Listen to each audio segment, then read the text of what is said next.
Hey everybody, it's Renee. Today we're going to talk about James chapter 1 verse 25.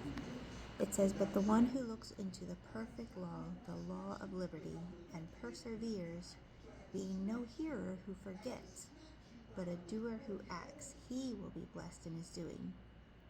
So James here introduces the concept of the law, and we all know it can carry various meanings. But what is he referring to here? Is it the Ten Commandments, the Big Ten from Moses, or perhaps the Pharisees' extensive rulebook filled with endless religious do's and don'ts that often made life burdensome? 613 from the Torah, to be exact. No, James specifies the law of liberty. This law does not bind us, rather it sets us free. Jesus summarized this law in Matthew 22:36-40, where he stated that we are to love God and love our neighbor. That's it. This is the essence of the law of liberty, because love liberates us from legalism, dead religion, and traditions that render God's word powerless. The Pharisees complicated faith with their rules, while Jesus simplified it. James is urging us, this is the perfect law you need to be studying. James uses another mirror analogy, but this time it carries a deeper meaning. He encourages us to look intently into the law of liberty.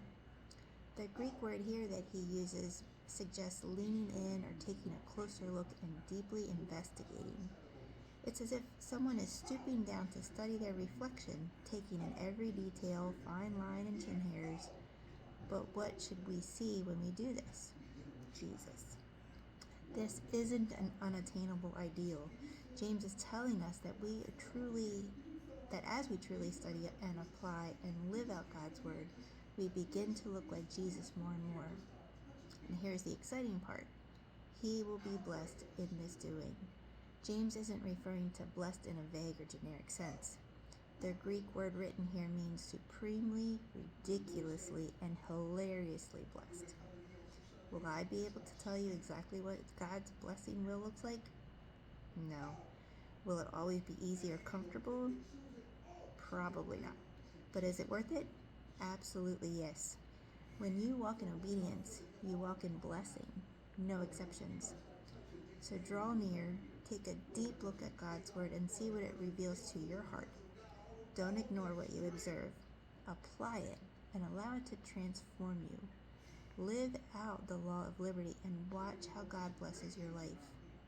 James assures us that those who actually do what God says, those are the ones who experience true freedom. James refers to the perfect law that gives freedom. So what does this concept of freedom mean to you in the context of your faith? How has your understanding of God's commands shifted your perspective or your perception of freedom in your life? Think about this today. See you later.